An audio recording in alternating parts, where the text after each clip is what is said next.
Vous écoutez Réel, saison 2, épisode 3, spécial 98e cérémonie des Oscars.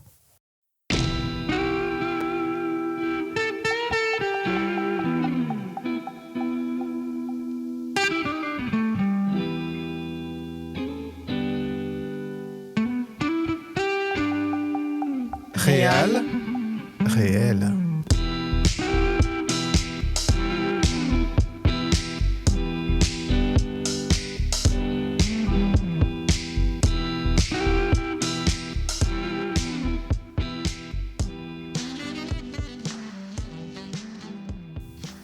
Avant de laisser place à cet épisode spécial, je tenais à vous expliquer pourquoi il n'y avait pas d'interview de cinéaste ce mois-ci. Il s'avère que, pour des raisons de planning, autant le mien que celui de mes prochains invités, il n'était pas possible d'enregistrer notre nouvel épisode ce mois-ci. Le retour à la programmation habituelle se fera dès le mois prochain, avec une nouvelle conversation entre cinéastes. À cette occasion, je recevrai une invitée exceptionnelle dont je vous teaserai l'identité en fin de cet épisode. Enfin, une dernière chose, avant de laisser place à cet épisode, vous entendrez peut-être en fond sonore, derrière ma voix, quelques bruits de travaux. En effet, cela n'était pas prévu, mais a priori, une session de travaux très bruyants a été prévue aujourd'hui dans le bâtiment dans lequel j'enregistre. Je m'excuse d'avance de ce potentiel désagrément qui fuitera peut-être à travers le montage et vous remercie de votre fidélité. Je vous souhaite une très bonne écoute. Bonjour et bienvenue dans Réel, saison 2, épisode 3, pour cet épisode spécial aujourd'hui consacré à la 98e cérémonie des Oscars qui se déroulera en ce mois de mars à Los Angeles, comme à son habitude. Dans cet épisode qui est une sorte de guide de prévisionnage, je vais revenir avec vous sur les nominations dans les différentes catégories, mais aussi quelques statistiques et informations, notamment concernant la diffusion de cette cérémonie. Nous reviendrons aussi sur les oubliés de ces nominations, mais commençons ce guide par quelques faits et statistiques afin de nous mettre l'eau à la bouche. Mais avant de rentrer dans les détails, commençons par les informations primordiales, c'est-à-dire la diffusion de cette cérémonie des Oscars.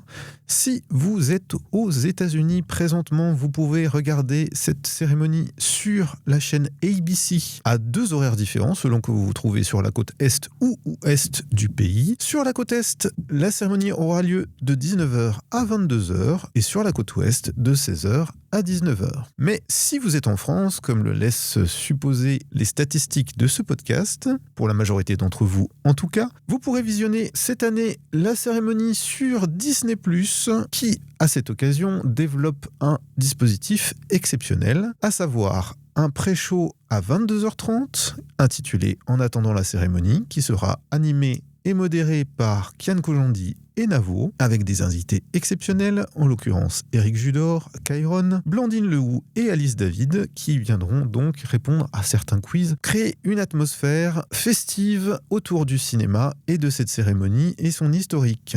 Un pré-show qui sera exceptionnellement diffusé en intégralité et en simultané sur TikTok et Instagram afin de proposer une expérience interactive et de l'ouvrir, bien entendu, au plus grand nombre et notamment à nos auditrices les plus jeunes.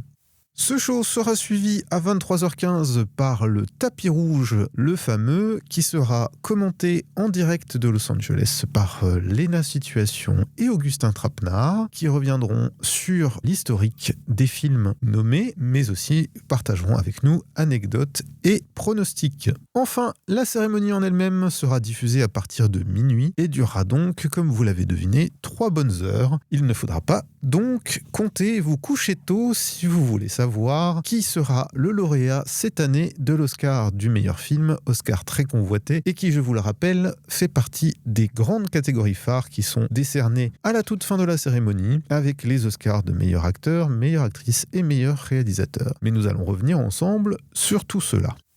Avant de rentrer dans le vif du sujet, quelques informations supplémentaires sur cette cérémonie. Cette année, c'est l'humoriste et animateur Conan O'Brien qui présentera le spectacle pour la seconde fois.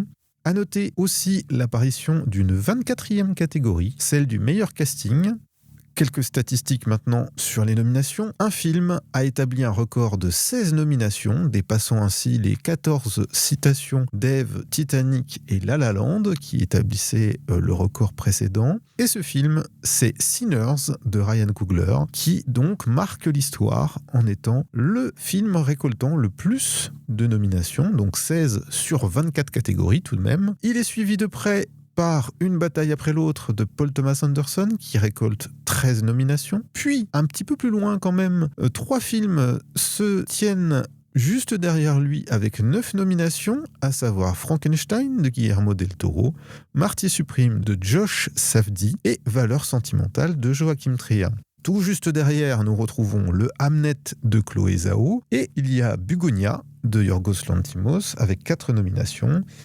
En queue de train, si je puis dire, de ces nominations, l'on retrouve 3 films cannois qui avaient été récompensés au palmarès du plus grand festival de cinéma du monde. J'ai nommé L'Agent secret de Kleber Mendoza Filho, qui avait remporté le prix de la mise en scène et le prix du meilleur acteur pour Wagner Moura, et qui récolte ici 3 nominations. Un simple accident de Jafar Panahi, lauréat de la Palme d'Or cette année, qui récolte pour sa part 2 nominations. Et Sirat d'Oliver Latche, qui récolte lui 2 nominations après avoir remporté le prix du jury ex-aequo avec Les Échos du passé de Masha Chilinsky. J'évoquais l'acteur Wagner Moura, qui joue donc dans le film L'Agent secret de Kleber Mendoza Filho. Sachez qu'il devient le premier acteur brésilien nommé à l'Oscar du meilleur acteur dans toute l'histoire des Oscars. Et puisque nous parlons d'acteurs, revenons sur 2 d'entre eux, et pas des moindres, Timothée Chalamet et Emma Stone, qui eux aussi marquent l'histoire des Oscars cette année. Timothée Chalamet devenant le plus jeune acteur nommé la même année à l'Oscar du meilleur acteur et à celui du meilleur film comme producteur. De son côté, Emma Stone devient la première femme nommée la même année en interprétation et en production pour un même film, à savoir Bugonia de Yorgos Lanthimos. Mais avant de rentrer dans le détail de toutes ces nominations, revenons d'abord sur les Governor Awards, qui sont l'équivalent de récompense pour le Lifetime Achievement Award, c'est-à-dire une récompense pour l'ensemble de sa carrière décernée à plusieurs récipiendaires chaque année. Cette année, il y en a eu 3. Tom Cruise, Debbie Allen et Wynne Thomas, ainsi qu'un Governor Award remis à Dolly Parton pour son engagement dans des causes humanitaires. Revenons sur chacune de ces récompenses. La première voit donc Tom Cruise recevoir son premier Oscar après 3 nominations pour ses rôles en 1989 dans Né un 4 juillet, en 1996 dans Jerry Maguire et en acteur dans un meilleur second rôle en 1999 pour Magnolia de Paul Thomas Anderson, déjà lui, et une nomination au meilleur film en 2022 pour Top Gun Maverick. Jusqu'ici, l'Oscar avait échappé à Tom Cruise et c'est donc un Lifetime Achievement Award pour son excellence dans les cascades et dans l'actorat qui lui est remis cette année, mettant fin à cette malédiction de la nomination sans récompense pour l'acteur américain. La deuxième récompense était donc remise à Debbie Allen, Governor Award de cette année, actrice, réalisatrice, productrice, compositrice et danseuse américaine. Elle est essentiellement connue pour son rôle de Lydia Grant dans la série télévisée Fame et du Dr Catherine Avery dans la série Grey's Anatomy. Elle avait remporté jusqu'ici 6 Emmy Awards, mais n'avait encore jamais été récompensée par les Oscars, alors qu'elle a chorégraphié à plusieurs reprises la cérémonie. Justice est donc faite aujourd'hui en lui remettant cet Oscar d'honneur pour l'ensemble de sa carrière. Enfin, dernier récipiendaire, Wynne Thomas, lui est connu pour ses collaborations régulières avec le cinéaste Spike Lee. Il a notamment travaillé comme production designer sur des films comme Do the Right Thing, Malcolm X, Da Five Bloods, et a aussi travaillé sur le récipiendaire de l'Oscar du meilleur film, Un homme d'exception, une récompense donc qui vient couronner la carrière exceptionnelle de ce production designer. Enfin, un Governor Award pour les causes humanitaires, le Jean Hersholt Humanitarian Award pour la reconnaissance des efforts faits dans les œuvres de charité, a été présenté par Lily Tomlin et décerné à Dolly Parton, qui avait été nommée 2 fois aux Oscars de la meilleure chanson, en 1980 pour 9 to 5 et à nouveau en 2005 pour Traveling Through de la bande originale du film Transamerica. Elle a gagné précédemment 3 Emmy Awards et 11 Grammy Awards, a été nommée pour un Tony Award et 6 Golden Globes.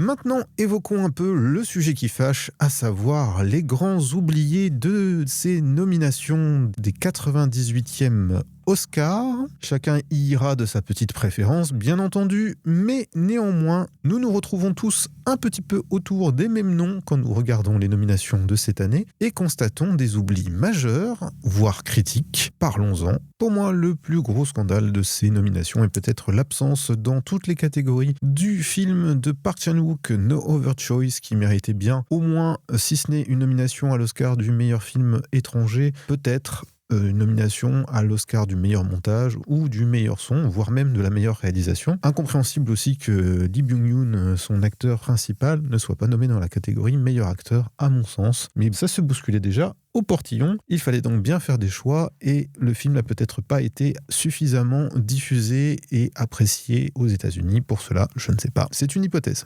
Parmi les autres oublis flagrants qui ont marqué les esprits, il y a l'absence totale de Wicked 2, qui pourtant avait décroché plusieurs nominations et Oscar pour le premier volet de ce diptyque adapté du Magicien d'Oz. Pour cette 98e cérémonie, ils ne sont même pas nommés dans la catégorie meilleure chanson originale, alors que 2 chansons se dégageaient très clairement comme favorites pour être nommées. Un échec total, donc, et une véritable agonie pour Wicked 2, qui se retrouve complètement snobé. Autre absence notoire, aucune nomination pour The Testament of Anne Lee, avec Amanda Seyfried dans le rôle éponyme d'Anne Lee, fondatrice du mouvement Shaker, un film musical, un biopic musical vertigineux, réalisé et écrit par Mona Fastfold.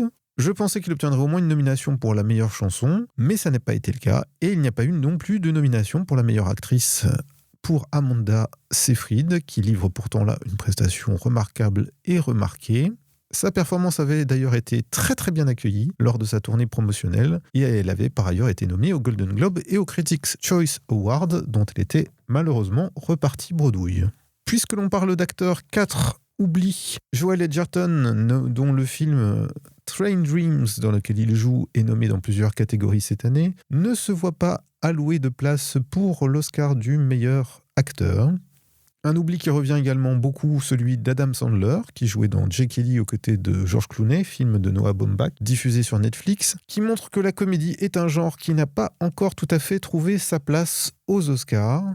Mais le choc d'absence de nomination marque notamment dans 2 cas, celui de Chase Infinity, la révélation d'une bataille après l'autre, le film de Paul Thomas Anderson, qui, après avoir été récompensé et nommé à plusieurs reprises au cours de cette saison de promotion et de campagne pour les Oscars, ne décroche pas la timbale. C'est aussi le cas de Paul Mescal, qui joue dans Hamnet aux côtés de Jessie Buckley, et qui ne récolte ni une nomination dans la catégorie meilleur acteur pour un second rôle, ni meilleur acteur. Une surprise, tant le film a été vu, apprécié et a fait l'objet d'une campagne de promotion très étendue, récoltant tout de même au final 8 nominations. Enfin, une autre surprise, la non-nomination de Jafar Panahi ni de Guillermo del Toro en section meilleure réalisation, avec pourtant des films qui ont très bien fonctionné, une Palme d'Or, et le Frankenstein de Guillermo del Toro, qui récolte, je vous le rappelle, 9 nominations. Côté musique, l'absence de Hans Zimmer et de Daniel Lopatin. Hans Zimmer qui a composé la musique du blockbuster F1, que nous allons retrouver dans les surprises de ces nominations. Bien que Hans Zimmer n'ait pas besoin d'un Oscar supplémentaire, il est assez étonnant de ne pas le retrouver nommé dans cette catégorie, du fait de sa popularité et du travail qu'il a déployé sur ce film, qui a créé la surprise dans les nominations cette année.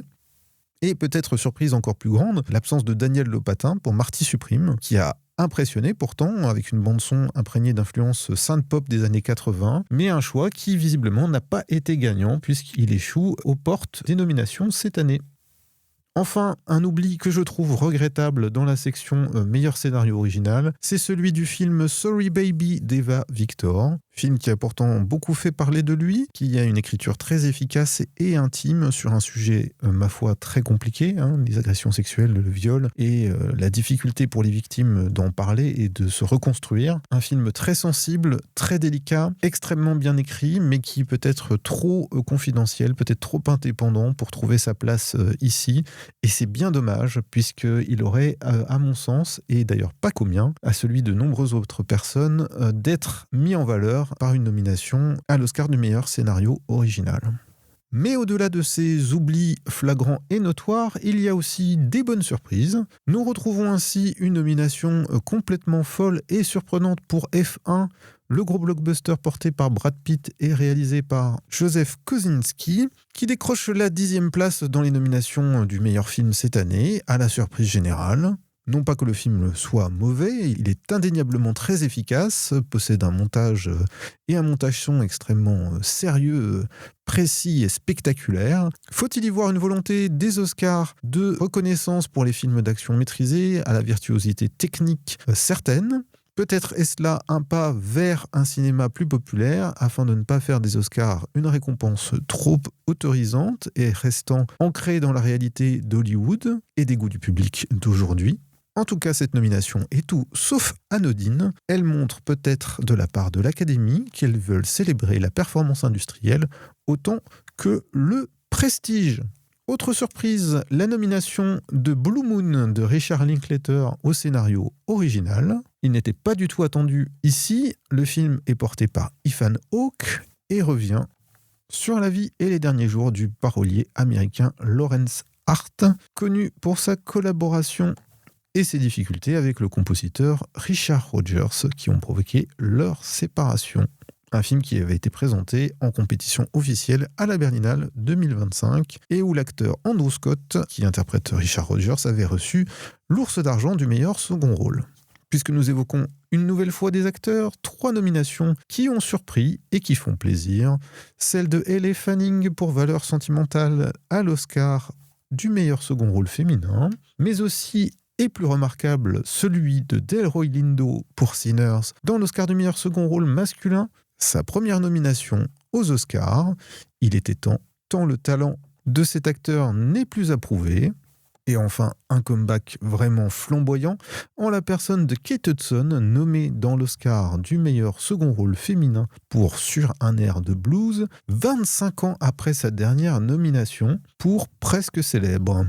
Sachant qu'elle était nommée également cette année au Golden Globe et au Screen Actors Guild Award pour ce rôle basé sur une histoire vraie, celle de la musicienne qui prend le devant de la scène en tant que moitié d'un tribute band de Neil Diamond. L'accueil très bon réservé à sa performance et ses nominations précédentes, présageant peut-être d'une victoire surprise de Kate Hudson dans cette catégorie. Allez savoir, nous en reparlons dans la suite de cet épisode.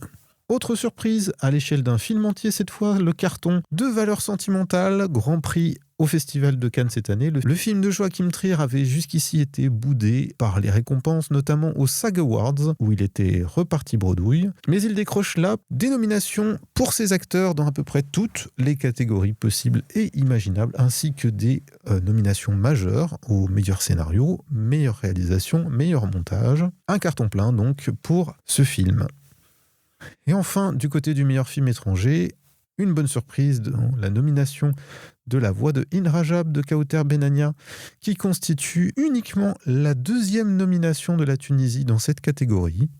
La première ayant été en 2021 pour L'homme qui a vendu sa peau, déjà réalisé par Kauter Benania, qui réalise là donc un doublé historique.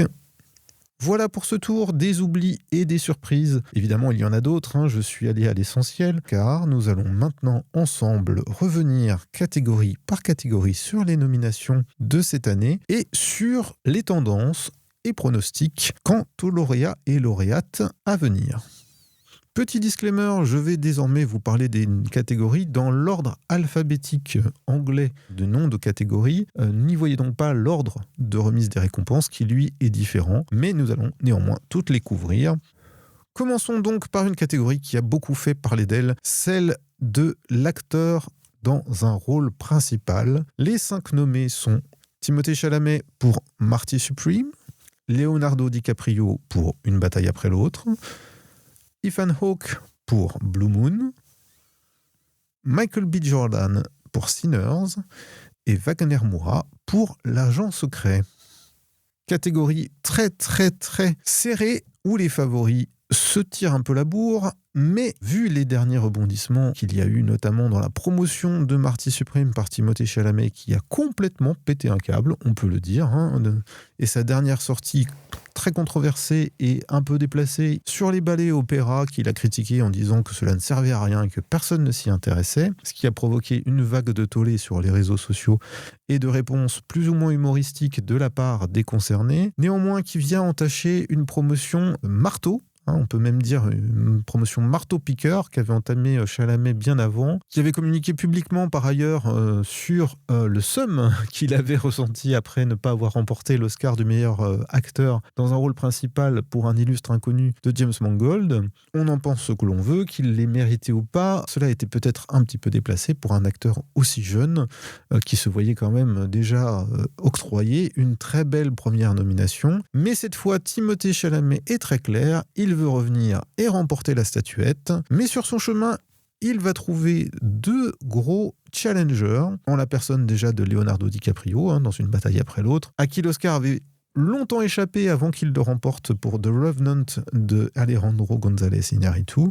Mais cette année, je ne vois pas Leonardo DiCaprio le remporter, même si il est excellent dans le film de Paul Thomas Anderson. Je pense au contraire qu'il y a deux autres prétendants très très forts. J'écarte un petit peu Ethan Hawke, qui est un acteur que j'adore, mais dont la prestation a peut-être été un peu moins remarquée. Cette nomination faisant office de reconnaissance de la part de l'Académie, mais je ne pense pas qu'il soit un prétendant sérieux à la statuette. Face aux deux autres challengers, à savoir Michael B. Jordan, qui brille dans le Sinners de Ryan Coogler, et qui fait pour moi office d'un des grands favoris dans cette catégorie, après avoir remporté plusieurs récompenses majeures au cours de la campagne, à savoir le Screen Actors Guild Award 2026 tout de même, qui est souvent quand même un très bon indicateur pour les Oscars.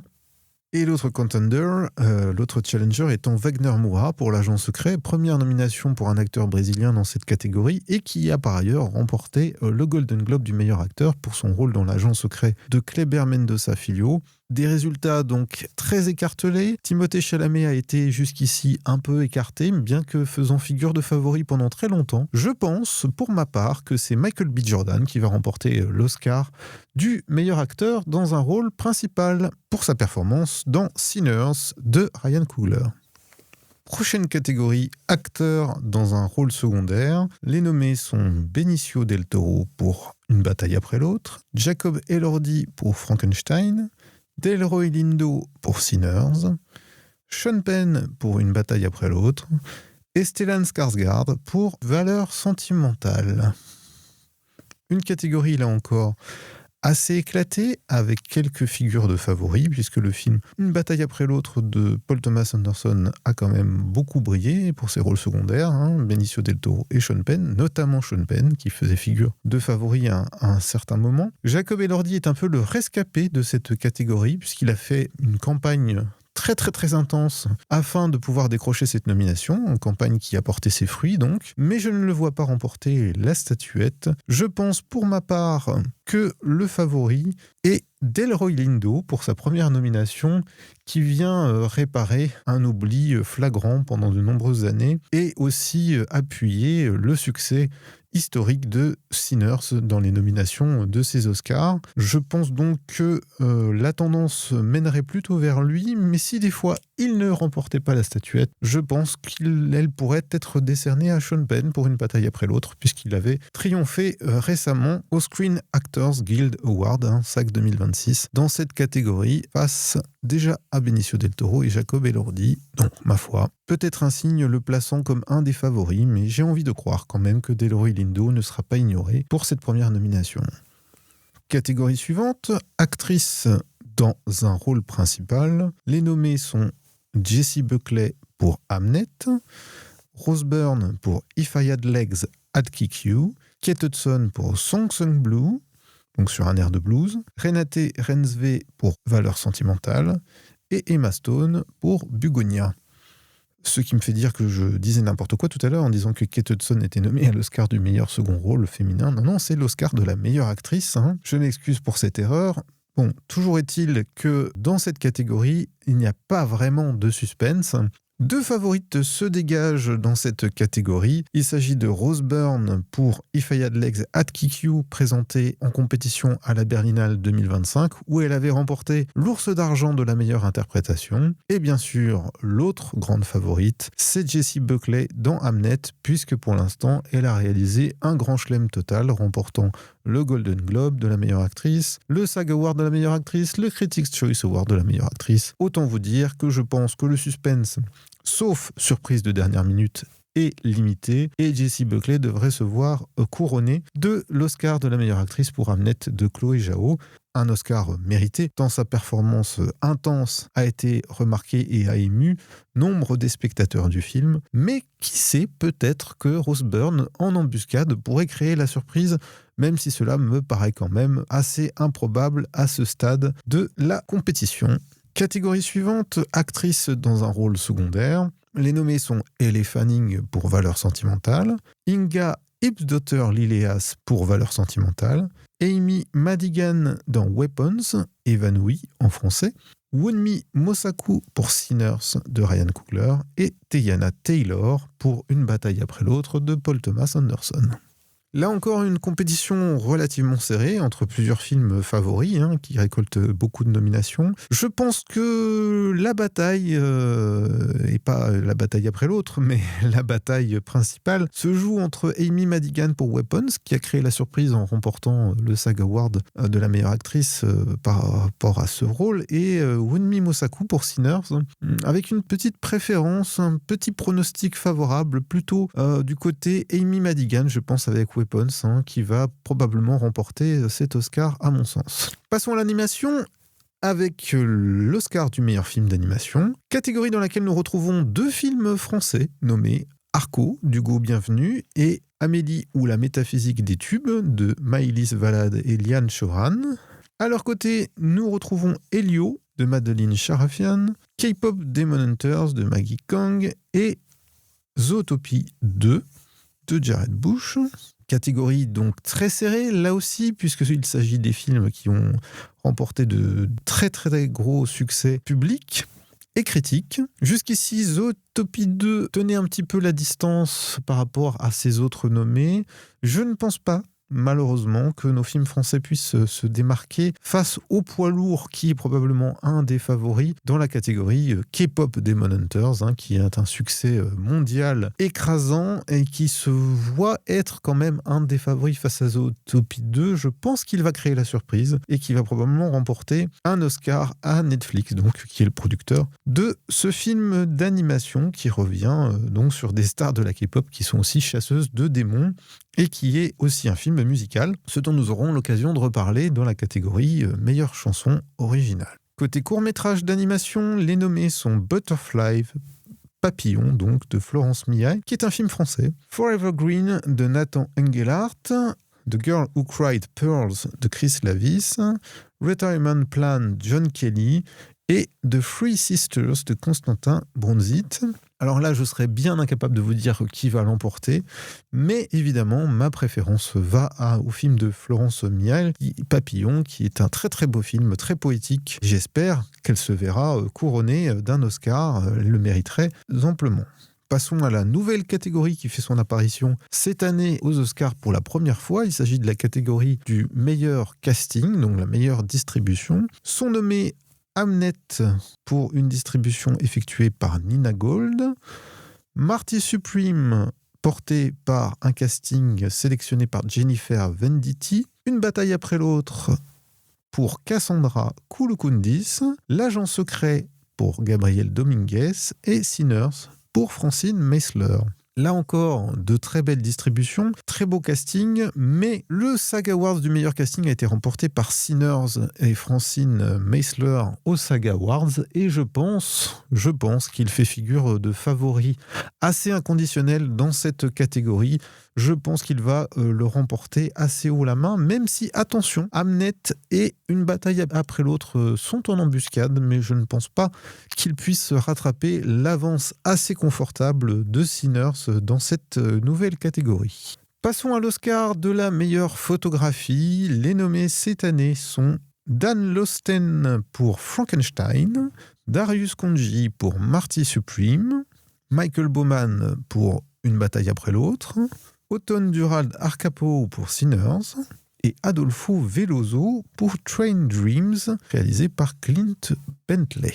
Encore une catégorie relativement serrée, puisque se côtoient des chefs opérateurs historiques qui ont déjà connu des nominations, et des nouvelles et nouveaux venus. Auton Durald Arcapo, à ce titre, pourrait créer la surprise avec Sinners, même si jusqu'ici, c'est Michael Bauman et Une bataille après l'autre qui tient la tête des récompenses pré-Oscar au cours de la campagne. J'aimerais, à titre personnel, que Darius Khondji remporte l'Oscar pour Marty Supreme, déjà parce qu'il fait un travail formidable sur ce film tourné en 70 mm, et que c'est un grand fervent de la pellicule et un grand défenseur de cette image si particulière, mais aussi parce qu'il a, en 3 nominations aux Oscars, ne jamais remporté la statuette dorée, ce qui me semble quand même être une erreur à réparer, comme cela l'avait été pour Roger Deakins, qui a remporté l'Oscar très tardivement pour Blade Runner 2049, Oscar qui lui échappait depuis longtemps alors que son talent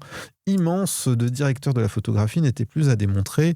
Il en va de même pour moi, pour Darius Khondji, que j'espère voir remporter cette récompense, même si je pense malheureusement qu'elle lui échappera, mais sait-on jamais, hein, on peut espérer. Sinon, eh bien, on espère qu'il sera de nouveau nommé et remportera enfin cette statuette très bientôt. Dans la catégorie des meilleurs costumes, les nommés sont Avatar de feu et de cendre, Deborah L. Scott, Kate Hawley pour Frankenstein, Malgosia Turzanska pour Hamnet, Miyako Belizzi pour Marty Supreme et Ruth E. Carter pour Sinners. Là encore une catégorie assez serrée, même si on pourrait se dire que Avatar de feu et de cendre, nommé au meilleur costume, cela est un petit peu étrange, mais bon, pourquoi pas. Il faut quand même dire qu'il y a des directions artistiques très fortes dans l'ensemble de ces 5 films. Certains sont même des films d'époque, dont on sait qu'ils sont nommés et récompensés très couramment dans ce genre de catégorie. Je pense que Sinners va encore là se démarquer, à mon sens. Mais ce n'est pas sûr. Peut-être qu'Hamnet prendra le dessus, ou Frankenstein même. Pourquoi pas Frankenstein ? Puisqu'il y a quand même un travail de direction artistique toujours très soigné et très prégnant narrativement chez Guillermo del Toro. Pourquoi pas ? Allez, je vais peut-être dire oui, entre Sinners et Frankenstein. On reste dans le domaine soit des vampires, soit des monstres. Nous verrons lequel l'emportera. Dans la catégorie remarquable et prestigieuse de la meilleure réalisation, cette année, les nommés sont Chloé Zhao pour Hamnet, Josh Safdie pour Marty Supreme, Paul Thomas Anderson pour Une bataille après l'autre, Joachim Trier pour Valeurs sentimentales et Ryan Coogler pour Sinners.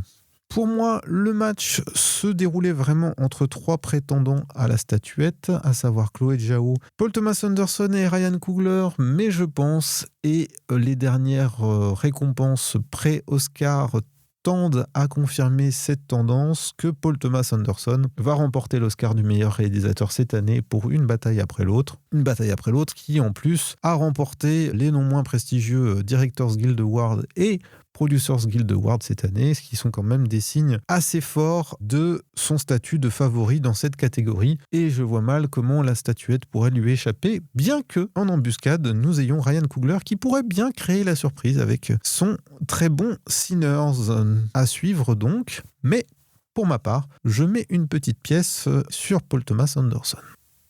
Dans la catégorie Oscar du meilleur film documentaire de long métrage sont nommés The Alabama Solution de Andrew Jarecki et Charlotte Kaufman, Come See Me in the Good Light, Ryan White, Jessica Hargrave, Tig Notaro et Steph Whelan, Cutting Through Rocks de Sarah Kaki et Mohammad Reza Eni, Mr. Nobody Against Putin de David Borenstein, Pavel Talonkin, Elle Faber et Alzbeta Karaskova, et enfin The Perfect Neighbor de Gita Gambhir, Alyssa Payne, Nikon Kwantu et Sam Bisbee.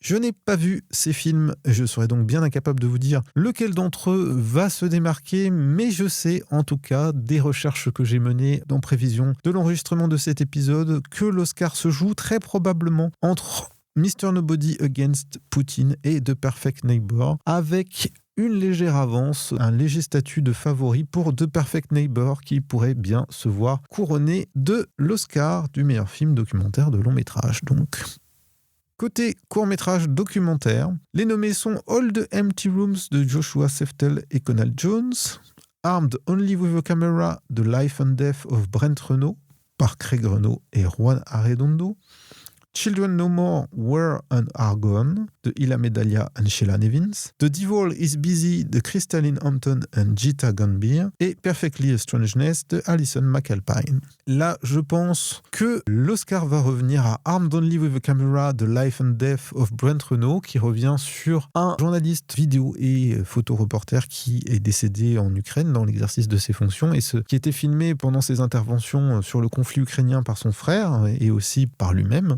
qui couvrait le conflit, et c'est son frère, donc Craig Renaud, et Juan Arredondo, qui vient en collaboration, qui ont finalisé ce film pour rendre hommage à cette personne remarquable qui était Brent Renaud, qui prenait tous les risques pour couvrir les conflits du monde entier, et qui est donc décédé sur le front. Un film politique engagé et qui rappelle à quel point la presse est importante dans la couverture de ce conflit face aux propagandes que peuvent développer les belligérants, quel que soit le camp auquel ils appartiennent.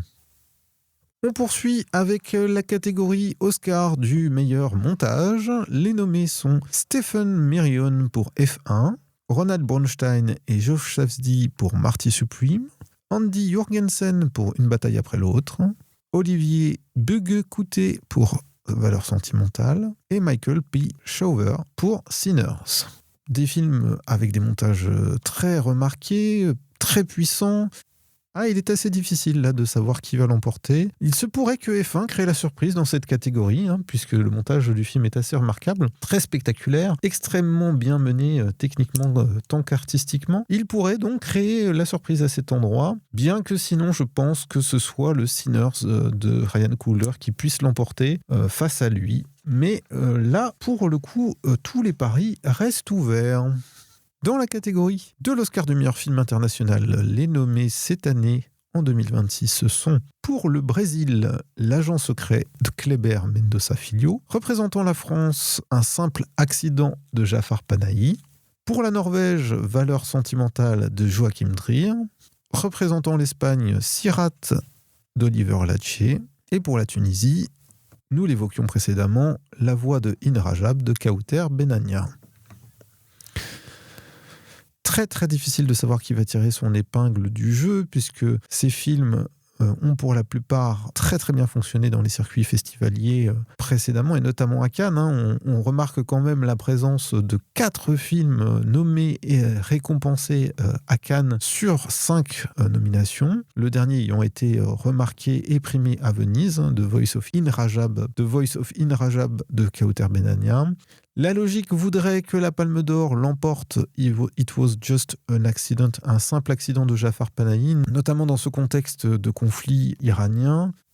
Mais le grand favori, néanmoins, et premier des pronostics, c'est L'agent secret de Kleber Mendonça Filho, qui a eu une très très bonne campagne de présentation aux Oscars précédemment et qui a été primé à de nombreuses reprises précédemment dans les cérémonies de pré-Oscar. Je pense donc le voir être couronné le 15 mars au soir.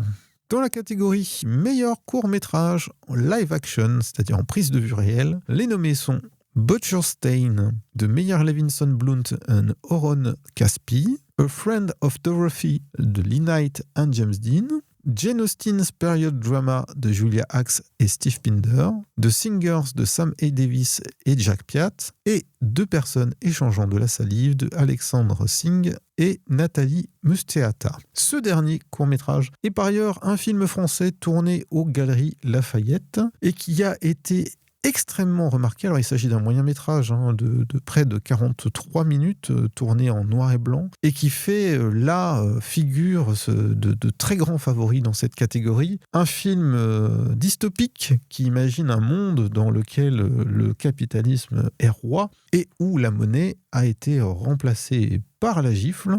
Une société où il est tout à fait interdit de s'embrasser, d'où le titre de Personnes échangeant de la salive, puisqu'il s'agira bien d'un baiser qui sera au cœur de ce court-métrage, un baiser interdit. Un film qui revient donc sur les systèmes totalitaires, ce qui dans ce contexte est loin d'être anodin, mais aussi qui possède une très très belle direction artistique, puisque ces deux réalisateurs sont soit artistes dans le cas d'Alexandre Singh, artiste très réputé sur la scène internationale, artiste contemporain, et Nathalie Musteata est une historienne de l'art française, donc un goût tout à fait prononcé pour des visuels très léchés, une esthétique noir et blanc prodigieuse, évidemment le décor somptueux des Galeries Lafayette. Que vous dire, si ce n'est qu'effectivement, on pourrait bien le voir être couronné dimanche soir d'une statuette dorée. En tout cas, c'est tout le mal qu'on leur souhaite. Catégorie suivante, maquillage et coiffure.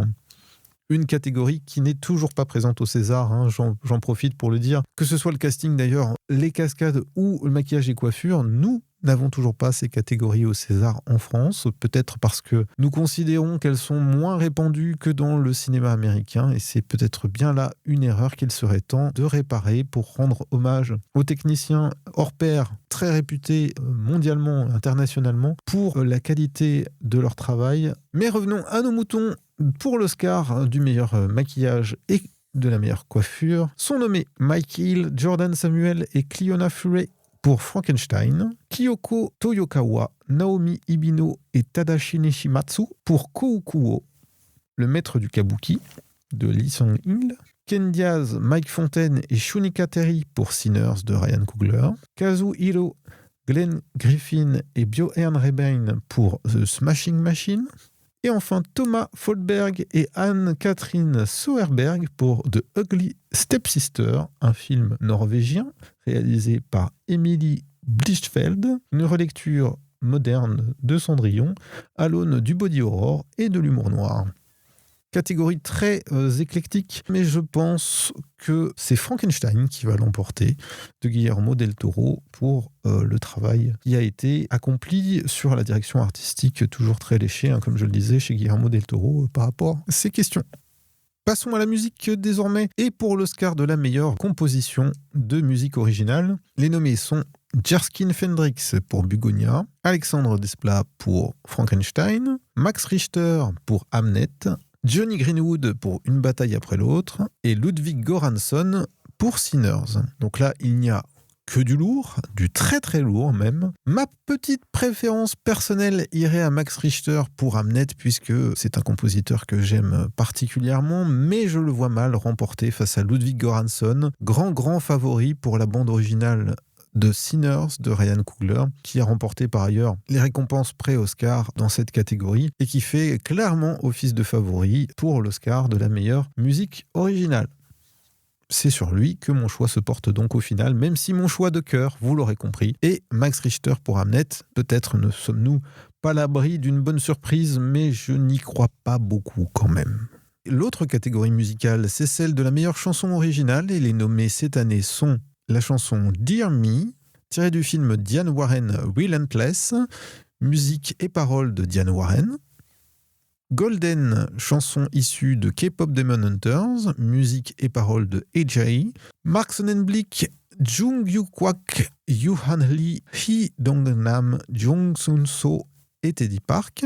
I Lied to You, tiré de Sinners, musique et paroles de Raphaël Saadiq et Ludwig Göransson. Sweet Dreams of Joy, tiré de Viva Verdi, musique et paroles de Nicolas Pike, et Train Dreams, tiré du film éponyme Train Dreams, musique par Nick Cave et Bryce Dessner, paroles par Nick Cave.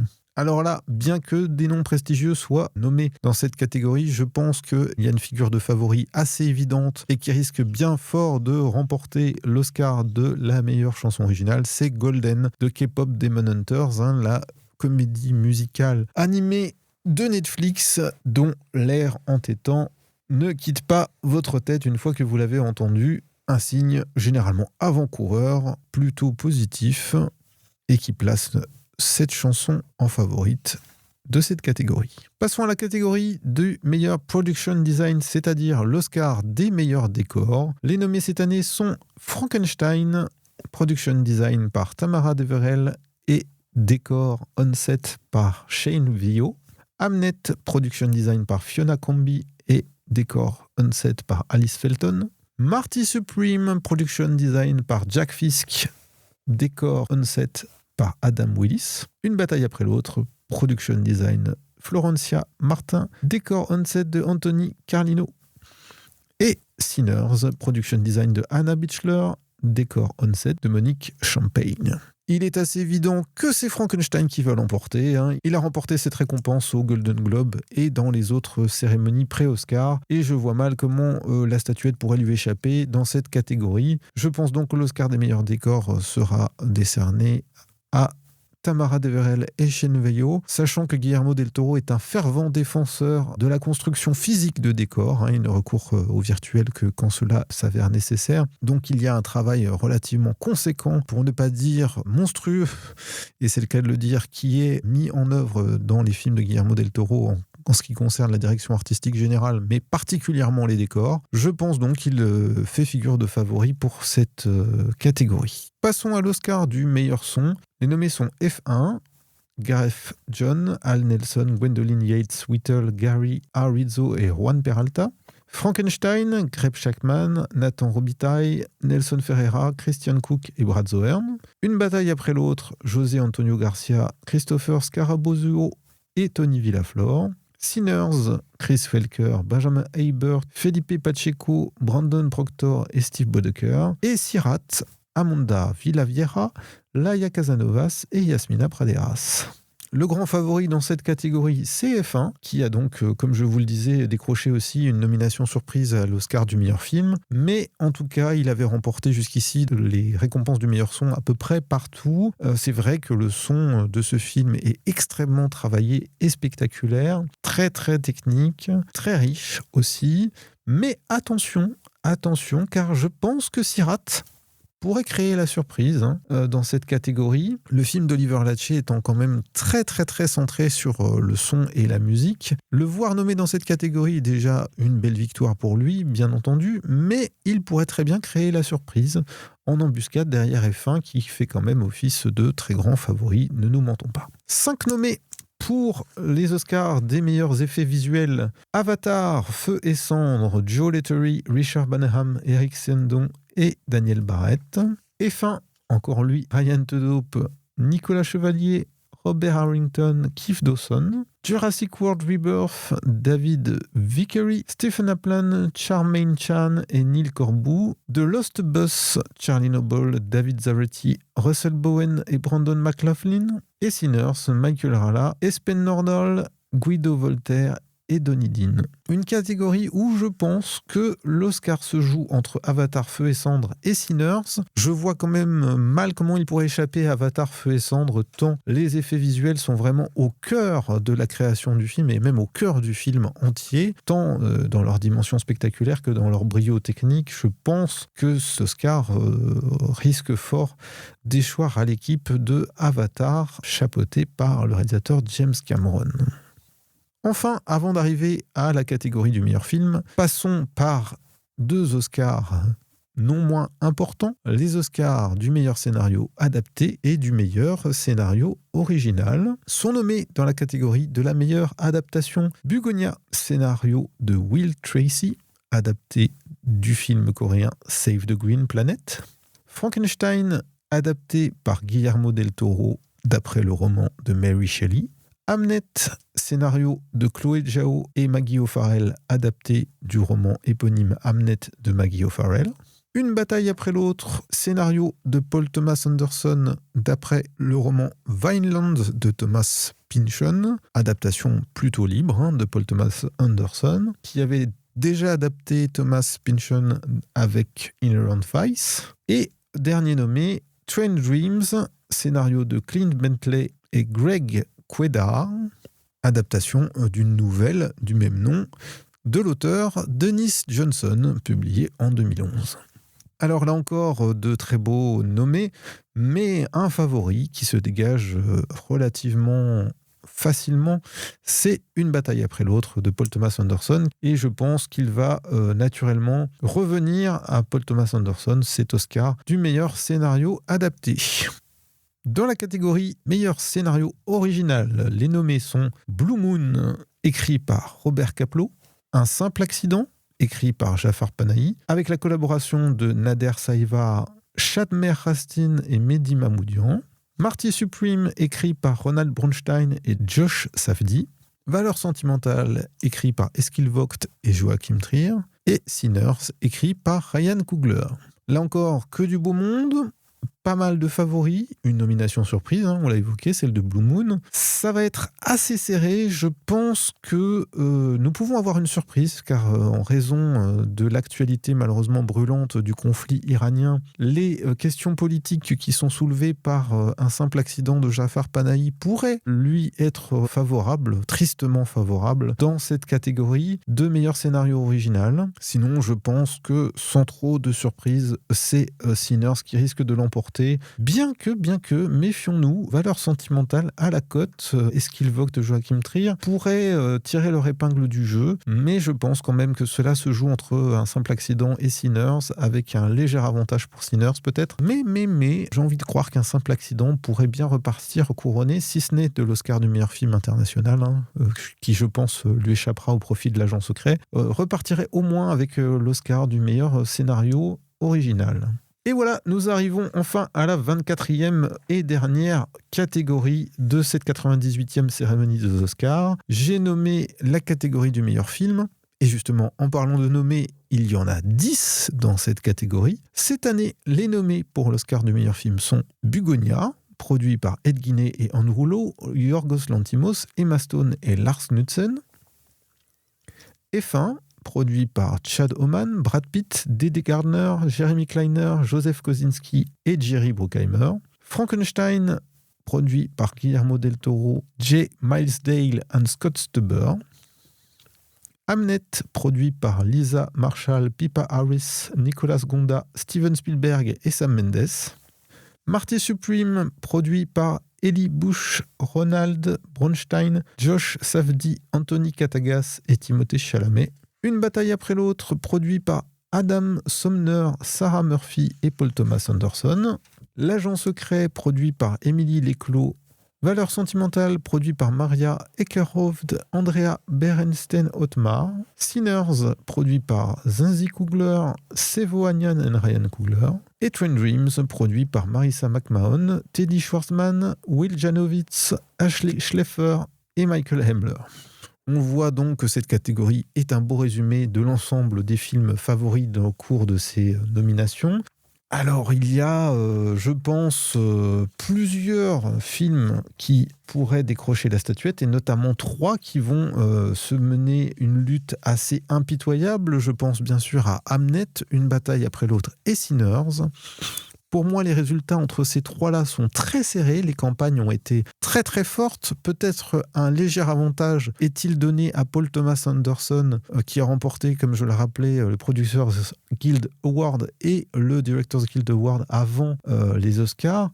Mais ce serait négliger 2 choses. L'un, pour Hamnet, c'est quand même le fait que Steven Spielberg et Sam Mendes, qui ont déjà été récompensés par les Oscars et connaissent très bien ce système-là, ainsi que Chloé Zhao, par ailleurs, ont mené une campagne très prolifique autour du film qui faisait longtemps figure de favori. Sinners, avec son record historique de 16 nominations, bien sûr, part comme un des favoris. Si des fois l'Oscar de la meilleure réalisation voit couronner Paul Thomas Anderson, je pense qu'ils ne le cumuleront peut-être pas avec l'Oscar du meilleur film, auquel cas cela pourrait bien sûr profiter soit à Hamnet, soit à Sinners, avec, je pense, un léger avantage à Sinners, qui a vraiment marqué les esprits cette année, et cela serait somme toute assez logique, après avoir cassé le record de nomination, de remporter l'Oscar du meilleur film pour venir célébrer et renforcer cet état de fait de film qui a vraiment dominé et le box-office et la compétition de cette année. Quoi qu'il en soit, les réponses à toutes ces questions nous seront données donc le dimanche 15 mars, enfin dans la nuit du dimanche 15 mars, sur Disney+, en France, et sur ABC aux États-Unis. Vous serez, je l'espère, au rendez-vous. On pourra débriefer plus tard dans les commentaires sur les réseaux sociaux du podcast. Je vous rappelle que vous pouvez nous retrouver sur Instagram et sur notre page Facebook dédiée.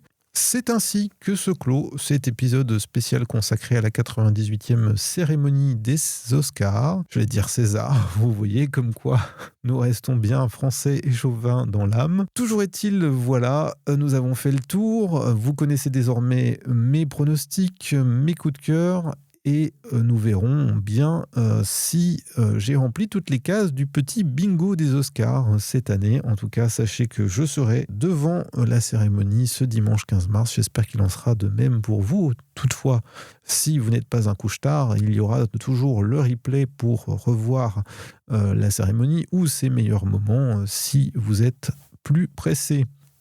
Pour ma part, je vous retrouve le mois prochain, le 10 avril, pour un épisode exceptionnel, comme je vous l'annonçais en introduction de ce podcast, avec une invitée non moins exceptionnelle, quelques indices comme promis sur la cinéaste que je vais donc recevoir. Il s'agit d'une cinéaste française, à l'univers original et, on peut le dire, assez unique en son genre.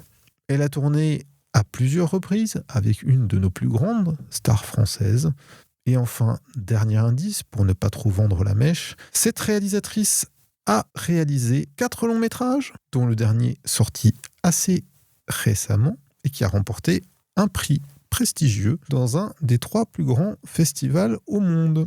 Voilà des indices qui devraient vous mener sur la piste de notre prochaine invité. N'hésitez pas à votre tour à partager vos pronostics avec nous sur les réseaux sociaux ou dans les commentaires sous la description de ce podcast, sous cet épisode. Je serai ravi d'échanger avec vous à cette occasion. Et si toutefois vous devinez, n'hésitez pas à poser des questions à cet invité exceptionnel. Nous nous retrouvons donc le mois prochain. D'ici là, n'oubliez pas, si vous l'aimez, de soutenir ce podcast en le partageant aux cinéphiles de votre entourage, en lui laissant une note 5 étoiles sur les plateformes d'écoute où vous l'avez trouvé. Je vous remercie à nouveau pour votre écoute et votre fidélité sans faille. D'ici là, n'oubliez pas, rendez-vous en salle pour soutenir les créatrices et les créateurs. C'est fondamental et ça garantit leur liberté d'expression qui, je pense que nous serons d'accord sur ce point, est particulièrement fondamentale dans le contexte de notre époque. Merci à vous. Rendez-vous le mois prochain. Bye!